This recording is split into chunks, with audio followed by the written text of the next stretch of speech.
Olá, muito bom dia. Hoje nós vamos estudar a lição de número 3, ordenança para congregar e prestar culto racional. Então são duas coisas. Uma ordenança para congregar e prestar culto racional. Você congrega? Quantas vezes por dia? Duas? Uma vez por mês? Nenhuma vez por semana? Uma vez por ano? Quantas vezes você congrega? Segundo ponto. Você presta um culto racional? Isso é muito importante. Tá? A leitura está em Romanos, capítulo 12, tá? Que é o texto áureo está em Romanos, capítulo 12. Rogo-vos, pois, irmãos, pela compaixão de Deus, que apresenteis os vossos corpos em sacrifício santo, agradável a Deus, que é o vosso culto racional. Tá? Durante o andamento do culto, qual é o nosso objetivo? Como nós estamos se portando dentro do culto, no horário do culto? Será que estamos prestando um culto a Deus ou fazendo sacrifício de tolo no momento do culto? E aí? O que você acha? Será que estamos usando de reverência ou irreverência durante o culto? Que tipo de culto eu estou apresentando quando eu estou na igreja? Tá? É muito importante a gente analisar esses dois pontos aqui. Tá? Nós temos um motivo de oração, temos os objetivos da lição. Na parte 1 do objetivo da lição, nós vamos abordar o quê? Parte 1 dos objetivos da lição, nós vamos mostrar que não devemos deixar de congregar. Quantas vezes na semana você congrega? E existem pessoas que ainda estão naquele raciocínio. Eu não preciso estar no culto para me sentir a presença de Deus. Será? Eu não preciso ir na igreja para sentir a presença de Deus. Eu posso ficar em casa, eu sinto Deus. Mas congregar com os irmãos, você está mostrando que tem comunhão com Ele. A comunhão com o irmão não é só no ato de tomar ceia, não. Quando eu congrego também, eu estou mostrando para o irmão que eu tenho comunhão com ele. Quando eu congrego, quando eu me reúno, eu estou mostrando para o irmão que eu estou em plena comunhão com ele, não só com Deus, mas com ele também. Mas muitos estão naquele pensamento antigo e errôneo. Eu não preciso estar na igreja todo dia. Concordo com você, todo dia não, mas você deve estar na igreja. Procurar um dia adequado que você esteja na igreja. Por exemplo, na minha congregação, os cultos é quarta-feira, 19 horas, tá? Sexta-feira é um período de oração e um período da leitura da palavra. Sábado, às vezes, tem um congresso, ou congressos. No domingo, nós temos a consagração de manhã, 7h30 da manhã, e temos a EBD às 9 e o culto à noite, começando às 18 horas. Toda terça-feira tem ensino de membro, tem ensino para membros obreiros geral na Igreja Matriz, toda terça, 19 horas. Assim como tem culto na Igreja Central, às quintas-feiras, aos domingos. E uma vez no mês, nós estamos lá com a congregação toda. Agora, toda terça-feira, nós estamos lá para aprender a mensagem da Palavra de Deus. Reunir é muito importante. Se você for para Atos 2, 40 em diante, 42, você vai ver que o povo se reunia e tinha tudo em comum, estavam em plena comunhão. Então eu devo congregar, sim. Eu devo congregar, é lógico. Às vezes não dá para você ir no culto na quarta. Mas hoje no domingo eu vou pela manhã porque à noite eu vou trabalhar. E a pessoa faz isso, não deu para ir na quarta, chegou cansado e tarde. Isso a gente não pode cobrar de ninguém. No domingo de manhã ele vai se reunir na escola bíblica dominical porque à noite ele vai trabalhar. Então a pessoa veio de manhã. E às vezes a pessoa está de manhã e só vem à noite. Quantas e quantas das vezes eu trabalhava no Rio de Janeiro, eu viajava no domingo à noite, eu saía do culto 10 para as 8, tá? Eu aproveitava 50 minutos de culto só. porque eu tinha que viajar para trabalhar no outro dia seguinte. O ônibus que me levava, ele saía 9 horas. Então, eu ficava até 10 para as 8 e ia embora. Eu perdia, basicamente, o culto no domingo. Eu assistia 50 minutos, mas de manhã, na escolinha dominical, eu estava lá. Viajava. Na sexta-feira, eu chegava de viagem, eu ainda pegava uma parte da igreja orando, de joelho. Aproveitava a oração. Então, eu nunca deixei de congregar, mesmo trabalhando fora. Quando eu estava em São Paulo, a mesma coisa. Durante os 7 anos que eu fiquei, a mesma coisa. Eu congregava lá, mas eu chegava de viagem, ainda apanhava ainda o culto aberto, eu participava do culto. Não sou melhor do que ninguém, não somos. Mas eu nunca deixei de reunir à toa, só em casos extremamente particulares. Tá? Nunca usei aquela expressão por força maior, não. Se eu não puder estar, eu vou avisar o meu pastor por que eu não estou. Eu não vou estar hoje, eu aviso ele. Sempre eu pego o telefone e aviso ele. Então, na parte 1 da lição, nós vamos lá falar que não devemos deixar de congregar, tá? Que é o primeiro objetivo. O Salmo 84 tem uma reflexão muito importante, diz que o pardal e a andorinha congregaram. Você vê o pardal e a andorinha, 2 passarinhos, eles congregaram. Até na casa do Senhor eles acharam abrigo, segurança e refúgio. O salmista no Salmo 27, ele diz assim, uma coisa pedi ao Senhor, e a buscarei, que possa morar todos os dias da minha vida na tua casa, para eu aprender no seu santo templo e também a formosura da tua presença. Davi falou isso aí no Salmo 27, tá? Então, tem uma reflexão no Salmo 84, versos 3, 4 e 10. O verso 4 diz que felizes são aqueles que habitam na tua casa. Esses são felizes. E Hebreus capítulo 10, verso 25, que é muito forte isso aqui. Não deixeis ou não abandoneis a vossa congregação como é de costume. Eu acho interessante que tem algumas pessoas que eles ficam quase 3 meses sem vir no culto. Diz que não tem tempo. Para uns, ele diz que não tem tempo. Tá, beleza. Está trabalhando, não tem tempo. Mas será que você trabalha direto 3 meses, você não pode reunir nem para tomar ceia? Não deu você ir no culto à noite? Vai de dia, gente, de manhã cedo. Ou vai numa oração de sexta, para pelo menos o seu pastor ver que você está ali. Aí existem pessoas que trabalham de fato, né, tem uma vida corriqueira, mas tem aqueles que têm tempo. E quando tem tempo não vem, não se reúne. Não se reúne. Aí você vê lá na rede social e está em tudo quanto é lugar. Só não tem tempo para estar na casa de Deus. Aí quando o calo aperta, dói, eles correm para pedir misericórdia a Deus na casa.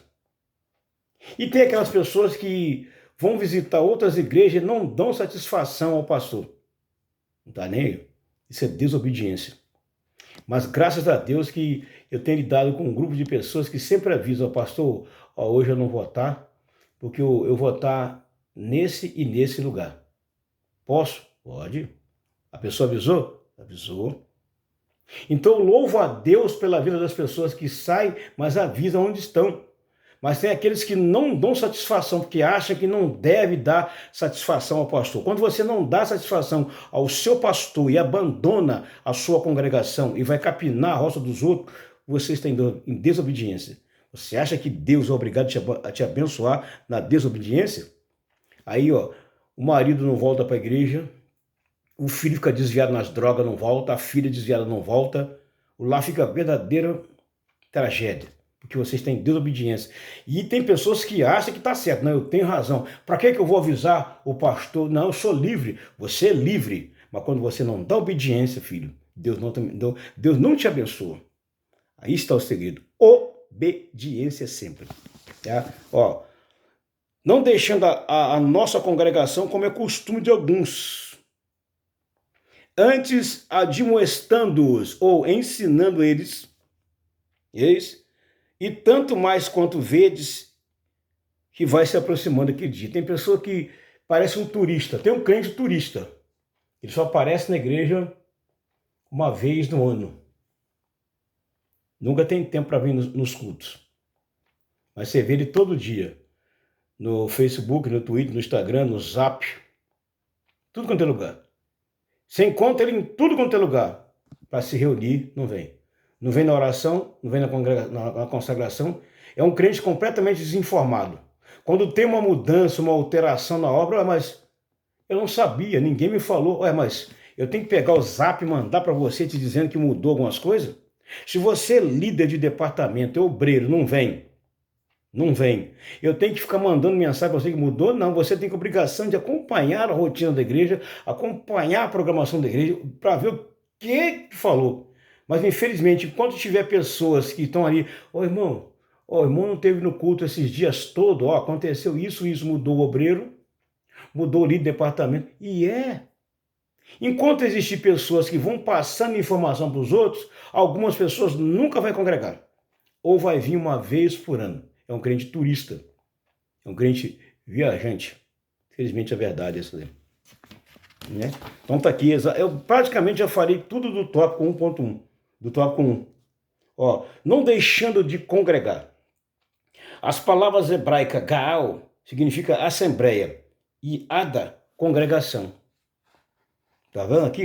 Duas palavras gregas. Gaal significa assembleia e Aeda, congregação. São termos mais frequentes usados para designar uma reunião de Israel com um propósito religioso. Então, nós também estamos num propósito religioso, adorar a Deus. E quanto é bom a gente adorar a Deus em massa, reunidos. Você pode adorar a Deus coletivamente? Pode. Você pode adorar a Deus em massa, coletivamente e individual. Mas é bom a gente estar sempre reunido. Atos 2,42 diz que tinham tudo em comum.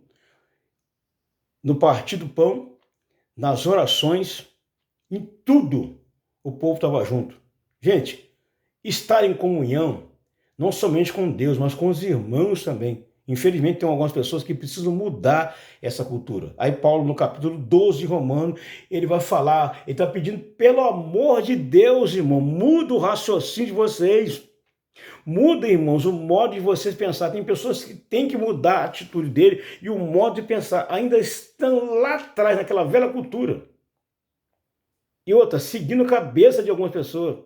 Existe pessoas, eu vejo pessoas na igreja, esposa de obreiros, e obreiros dizendo, eu não preciso se reunir todo dia para sentir Deus. Beleza. Mas como é bom estar reunidos, todo mundo junto. Então está aqui exatamente a definição do termo congregar, que está aqui no preâmbulo do tópico 1. Está resumindo. A definição português para congregar é ficar junto ou juntar-se, reunir-se, ligar-se, misturar-se, agrupar-se para cobertura espiritual. A palavra de Deus nos esclarece que precisamos congregar. Hebreus 10:25 e Efésios 4:16. Então, tá vendo aqui, reunir, ajuntar, tá? Reunir, ajuntar, juntar-se, ligar-se, agrupar-se. Como é bom estar junto. Participar da ceia junto, de uma reunião junto. Aí as pessoas pregam o Salmo 133, mas não vivem a essência do Salmo 133. Não adianta você pregar o Salmo 133, mas não vivenciá-lo. Quão bom e quão suave é que os irmãos vivem em união. Mas para mim ter união com meu irmão, eu não preciso estar na igreja, eu não preciso congregar.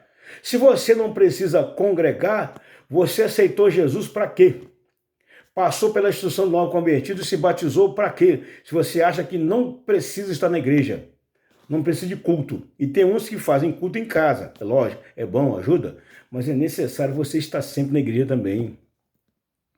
A igreja precisa do seu apoio, o seu pastor precisa do seu apoio. A obra não pode ser tocada sozinho, não. Nós somos um corpo.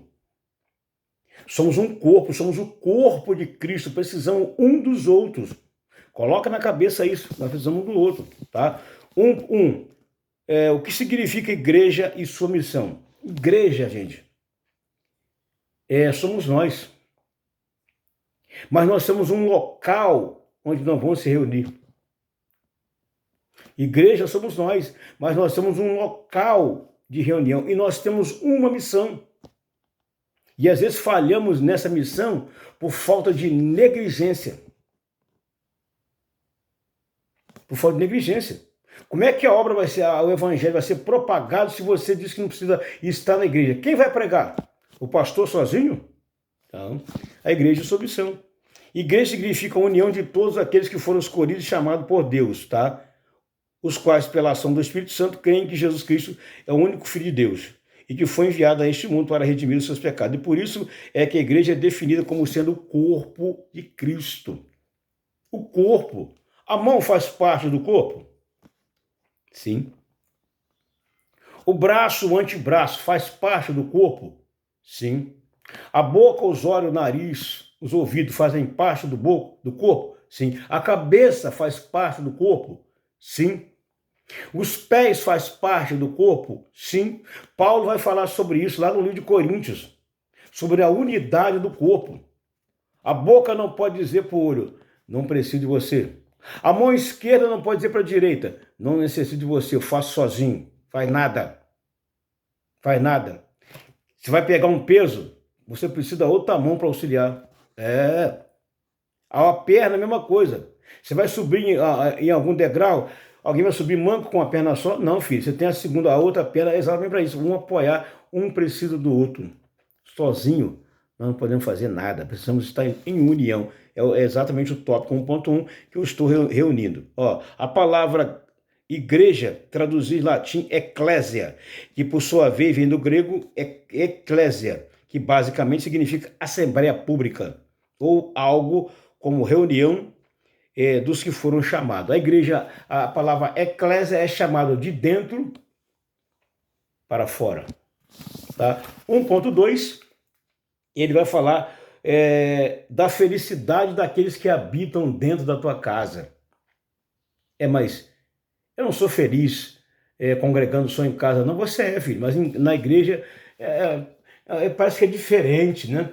Lá parece que é diferente. Mas você precisa estar lá também para sentir a essência, para ajudar a igreja também a adorar a Deus. É importante, Felizes são aqueles que habitam onde? Na tua casa. O salmista disse isso, quão amáveis são os teus tabernáculos, Senhor dos exércitos. Ele está dizendo, Deus, eu amo a tua casa, Senhor.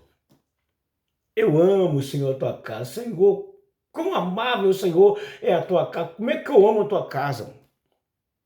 Uma certa irmã falou, pastor, deixa eu morar na igreja. Eu me sinto tão bem aqui, pastor, na igreja. Por que, minha filha? Pastor, quando eu estou em casa, aquele homem lá é uma treva, aquele meu marido é uma treva. E quando eu estou na igreja, eu sinto uma paz. Porque lá em casa, ele é um bicho feroz. Aqui na igreja, ele é um leãozinho. Deixa eu morar aqui, pastor. Deixa. Davi falou, eu queria estar na tua casa, morar na tua casa. Como é bom a gente valorizar o local onde nós estamos. Né? Tem pessoas que não valorizam o ambiente onde eles estão. Eles chegam de casa com uma cultura. Quando chega na igreja, da porta para dentro, misericórdia. Tem uns que tem que parar o culto e mandar ir sentar. E aplicar uma doutrina, porque são igual parasita, não para. Isso é falta de educação. Você chegar na igreja, primeira coisa, você chega, cumprimenta o porteiro, cumprimenta os irmãos, ora um pouquinho de joelho e senta quieto para você cultuar a Deus. Tem pessoas que não sentam. Ele chega na igreja e não fica 10 minutos sentado, ele anda toda hora. Não sei o que tenta fazer no banheiro, mas anda toda hora, não tem reverência. Isso é falta de reverência. Sabe o que você está dizendo para Deus? Eu vim aqui só para passear. Quando você faz isso na casa de Deus, você está dizendo para Deus, Deus, eu não vim aqui para te cultuar, eu vim aqui apenas para passear, para bater papo e para conversar, não vim para cultuar. Fique em casa, irmão. Se você veio com um segundo propósito diferente, é melhor você não vir, então. Fica na sua casa. A casa de Deus tem que ser um lugar de respeito. Jesus falou lá para os cambistas, a minha casa é chamada casa de oração, mas infelizmente vocês mudaram, transformando ela num covil de ladrão e salteador. Ei, irmão, cuidado para você não tornar a casa de Deus local de ladrão e salteador. Aí que está. Como é a sua reverência na casa de Deus? Como é que você se porta na hora da adoração e na hora da palavra? E vou te dizer, na hora da pregação da palavra, para a igreja deveria ser festa, mas é o pior momento. Sabe por quê? É onde as pessoas conversam alto, atendem telefone, tá? Conversam alto, atendem telefone, eles fazem um segundo culto dentro do culto. Ei, irmão, isso está errado, tá? 1 Coríntios capítulo 15, verso 33, está escrito assim: as más conversações corrompem o bom costume. Cuidado, a forma como você se porta, tá? 1:3, como é bom e agradável que os irmãos vivam em união. Falei aqui a mesma agonia mesmo, ó. Aqui podemos contemplar com destaque para a ênfase horizontal. A ênfase horizontal. Horizontal é isso aqui, ó. Né? Quando a gente fala de vertical, é isso aqui, ó. Vertical, Deus. Horizontal, é o lado. Ó. Horizontal, ó. Isso aqui é um horizontal, ó. Ó. Minha esquerda e minha direita horizontal. Ou seja, eu tenho irmãos que sentam na igreja do lado esquerdo e do lado direito. Isso é chamado de horizontal. Então tem que ter comunhão com os dois irmãos, ou com os irmãos que tem do lado A e lado B. E comunhão com Deus, que é a comunhão vertical. Eu preciso ter a comunhão com quem está ao meu lado. Horizontal significa aquele que está ao lado. Então, eu preciso estar em comunhão com ele. Quando eu não faço isso, eu estou mostrando que eu não tenho nenhuma comunhão com você. E lá no céu, como é que fica isso? Será que lá no céu vai ter que ter um culto separado? Será que lá no céu vai ter que ter um povo separado? Ah, eu não posso sentar junto com aquele irmão. Então você não é liberto, irmão. Você não é liberto. Você não foi liberto pelo sangue do Cordeiro. Você foi liberto, mas pelo sangue do Cordeiro, não. Infelizmente, ó.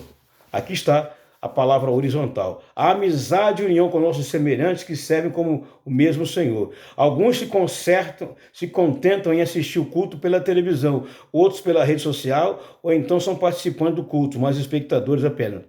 E aí? Você é participante do culto ou espectador do culto?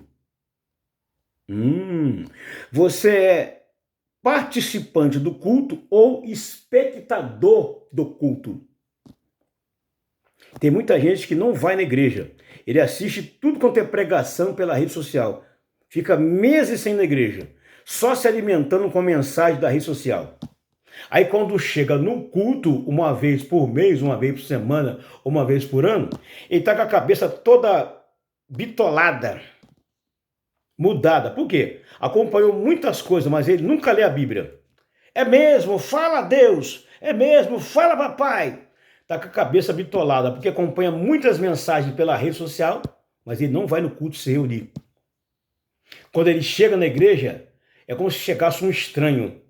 Ele se sente diferente. Por quê? Ele está muito tempo sem congregar. É o que está acontecendo com muita gente por aí. Acompanha muitos pregadores e muitos profetas por aí. Aí quando vem uma vez no ano na igreja, uma vez no mês da igreja, ele quer trazer aquilo que aquele profeta pregou lá na televisão, mas ele não lê Bíblia, não come Bíblia. Hoje, muitos não carregam Bíblia, porque tem a Bíblia aqui, ó. Não sou contra.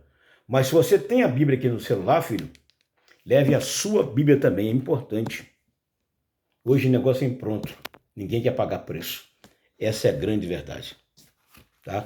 Parte 2 da lição. Vamos lá. Parte 2 é o segundo objetivo. Falar sobre não perder o desejo de congregar. Por que muitos perdem o desejo de congregar? Bom, aí tem que perguntar à pessoa por quê. Ah, irmão, eu não sinto vontade de congregar. Uma das grandes desculpas das pessoas. Eu não sinto vontade de congregar, irmão, porque só tem gente fofoqueiro. Gente, todo lugar tem fofoqueiro. Não é só na igreja, não. Na família, no trabalho, na comunidade onde você mora. O único lugar que não tem fofoca, e não terá fofoca, é o céu. Aqui na terra, você vai ter que conviver com isso o resto da vida, até Jesus voltar. Agora, no céu, não tem fofoca. não tem calúnia, não tem disse-me-disse, não tem ninguém para boicotar o trabalho do outro, lá. Aqui, filho, você vai ter que conviver. Fofoca estão em tudo quanto é lugar. Na igreja talvez seja um dos piores lugares. Ou lugarzinho para ter fofoca. As pessoas não vão no culto, fica mês sem ir, mas tem um irmão lá com o celular lá. Irmão, o culto aqui tá pegando fogo, hein? Ó, o pastor tá doutrinando. Ui, o pastor excluiu fulano de tal. Excluiu fulano de tal. Ó, teve troca. Você não vê, não?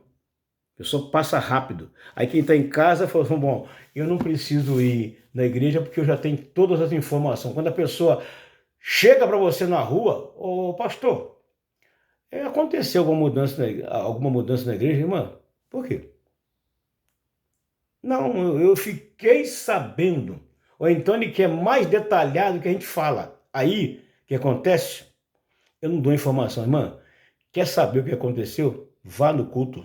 Eu não vou passar informação para quem não vai no culto. Para quem não vai no culto e fica procurando informação, eu não passo. Que a pessoa deveria estar pelo menos lá para ouvir o que foi falado. Não que não vai ficar o tempo todo no culto, mas vai lá para ouvir. Infelizmente, enquanto tiver essas pessoas passando informação, não vai, meu irmão. A igreja não cresce. A igreja não cresce, a obra não cresce. Depois ele sai falando, e a igreja está fria.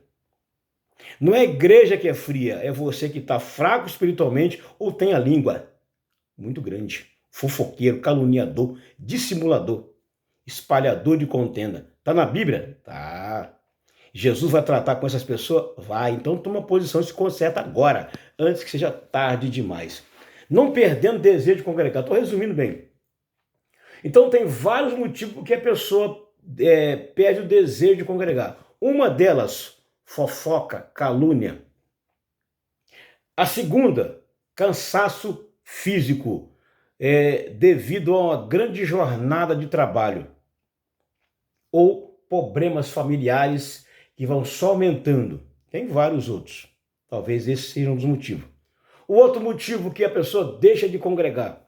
Não se dá com fulano, não se dá com fulano e não gosta do pastor. Você sabia que tem pessoas que não vêm congregar porque não gostam do dirigente da igreja?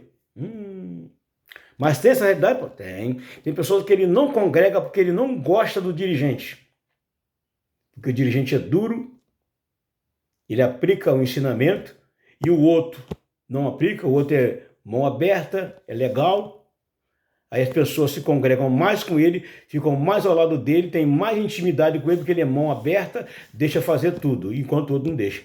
E esse também é um dos outros motivos que muitos não congregam. Porque não gosta do pastor, não gosta do dirigente. Se você não gosta do pastor, não gosta do dirigente, você não é liberto. E se você não é liberto, não vai entrar no céu, vai para outro lugar, menos para o céu. Onde vão os remidos? Não, lá não. Então tá aqui, ó. Muitos se decepcionam com seus pastores, olha aqui, ó, líder religioso, ou por simplesmente frieza espiritual. Outros pensam que encontrarão igrejas perfeitas, pastor perfeito, então trocam de igreja e como se trocam de vestuário. Olha aí.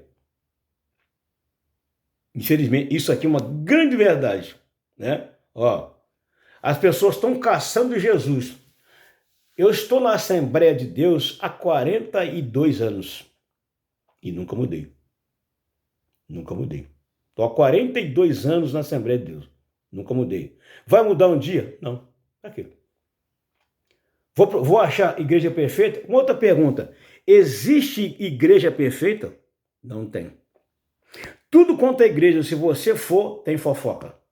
É lógico. Tem lugar que a fofoca é demais. Tem lugar que a fofoca é de menos. Mas tem fofoca.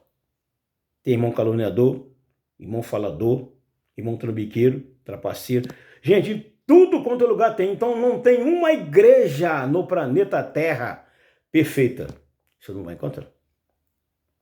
A igreja pode ser boa, pode cair fogo nela, reteté nela, mas não é perfeita, tem falha. Jesus encontrou duas igrejas perfeitas, mas elas tinham pequenas falhas. Tá? Ele encontrou falhas grotescas em 5. Duas, ele encontrou falha, mas bem pouco relevante. Não tem igreja perfeita. Não tem. Perfeito só Deus. Todo mundo é falho. Não adianta. Tá? Outra coisa que eu aprendi. Todo bajulador trai. Eu tenho medo de bajulador. O mesmo que te bajula é o mesmo que vai te apunhalar pelas costas. Cuidado com isso. Cuidado com os bajuladores. Hein? Então tá aqui, resumindo o 2. O 2.1 é consequências ao deixar de congregar. Mas tem consequência? É lógico que tem. Ó, ficamos mais vulneráveis às astúcias do diabo. Ó, você fica vulnerável às astúcias do diabo. O diabo fala assim, ih, esse crente tá fraco. Aí ele joga laço. Aí tu fica enlaçado. Ó, é uma delas. Deixar de congregar já é uma cilada do diabo. Ó, perdemos a comunhão com os irmãos. 3. Ó, deixamos de participar da ceia. 4. Deixamos de trazer os dízimos à casa do tesouro. 5. Deixamos, não sentimos a glória de Deus quando ela desce. Deixamos de participar dos cultos em conjuntos. Olha só quantas coisas. Deixamos de ter um pastor que vela pelas nossas almas, que é o nosso guia. Ficamos sem um pronto-socorro ou um UTI para as horas espirituais. Quando o crente começa a deixar de frequentar a igreja, logo vem as suspeitas. Por que o irmão não está indo mais na igreja? As pessoas, a mente trabalha rápido. Mas por que ele não está indo na igreja? Tem pecado. Isso vai acontecer sempre. Quando você se ausenta muito tempo da igreja, a pessoa logo fala assim, tá subido, hein, fulano? A pessoa logo já faz um pré-julgamento. Tá em pecado. Toma cuidado com isso também, hein? A gente não fazer pré-julgamento. É mais fácil você pegar, conversar com a pessoa, ver o que está acontecendo e ajudar do que você julgar a pessoa antes, tá? 2.2, estou resumindo bem. Por que alguns abandonam a igreja? Então, com um ponto de interrogação. Por que muita gente abandona? Porque dão ouvido a conversas estranhas. Tem um bocado de pessoas que são levadas como Maria vai com as outras. Tudo que é conversinha mole e fiada, chega no ouvido dele. Aí a pessoa, tá acontecendo isso? Não vou mais não. Aí a pessoa fica em casa, abandona a igreja. Aí quando vai fazer um levantamento no final do ano, tem 5.000 membros, tá? 5.000 membros. Quando você vai fazer um relatório mesmo, a fundo e esmiuçado, tem 3.200 que congregam. 1.800 não congregam e não tomam ceia. Será que é possível você encontrar alguém na igreja que só tomou ceia uma vez? Você vai encontrar alguém que só tomou ceia até hoje uma vez. Tem muitos anos na igreja, mas só tomou uma ceia. Mas ele vai no cultos razoavelmente, de vez em quando, ou ocasionalmente. Ei, não seja crente ocasionalmente. Deu para você congregar? Vá. Não deu? Pastor, hoje eu não pude, estou passando mal, tá? Estou com um problema aqui, mas amanhã eu estou. Avise. É mais só se avisar do que abandonar. Aí o que acontece? Depois a igreja tem que disciplinar por abandono. Ou disciplinar porque descumpriu uma ordenança da igreja. Aí você é afastado. Depois tem que pedir perdão para voltar. Tá? Tem esses casos aqui.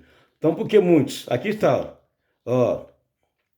Porque a fraqueza toma conta deles e eles são levados pelo vento. Que vento? Vento de fofoca, vento de confusão e vento de ensinamentos falsos por aí. Tem muitos, misericórdia, que tem de ensinamento errôneo. Sobre as escrituras, rapaz, é coisa... Só Deus na causa. 2.3. Aprendendo com o exemplo de Jesus, ó. Era costume de Jesus estar nas sinagogas para a leitura da palavra. Estava sempre presente no templo, como também os seus discípulos subiam ao templo e começou a ensinar. Jesus foi apresentado no templo, com 12 anos já estava no templo, no meio do doutor. Ele chama o templo de minha casa. Ele chamou o templo de casa de oração. Ele zela pelo templo expulsando os vendilhões. Os discípulos não se assentavam no templo, estavam ali na oração e diurna, ao ponto de em Atos 3:3, Pedro e João encontraram o coxo na porta do templo pedindo esmola. Eles não deram esmola, mas deram o que tinham, o poder de Deus para curá-lo. Você ouviu aqui? Jesus estava sempre no templo. E a Bíblia vai falar de uma idosa de quase 80 e poucos anos, tá? De 80 e poucos anos, Ana, viúva, não tinha filho, mas aquela mulher estava ali, ó, no templo, não se afastava. Eu podia contar quantas vezes eu deixei de ir na igreja. Às vezes que eu deixei de ir na igreja, gente, era por problemas pessoais, enfermidade ou trabalho. Do contrário, eu estou sempre na casa do Pai. E cada dia é um aprendizado diferente.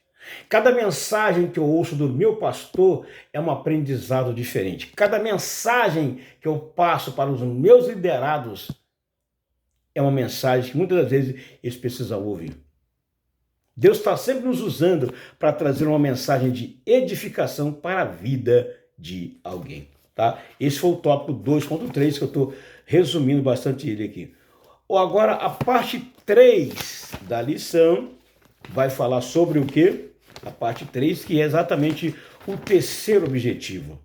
Destacar que precisamos prestar culto. Nós precisamos prestar culto. Mas qual culto que Deus quer que a gente preste? Um culto de adoração.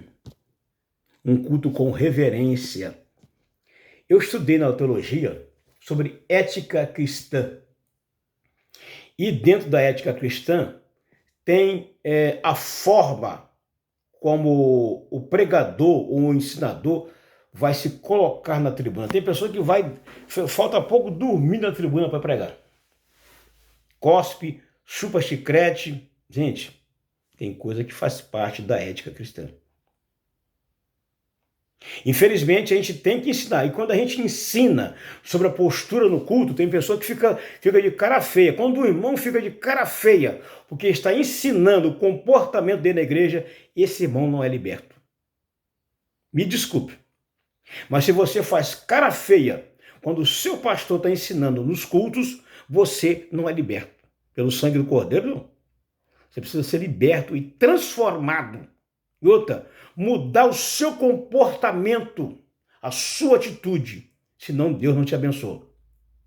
Você pode pregar bonito, pode cantar bonito, pode orar bonito, mas se você não tem reverência, filho, é tolice.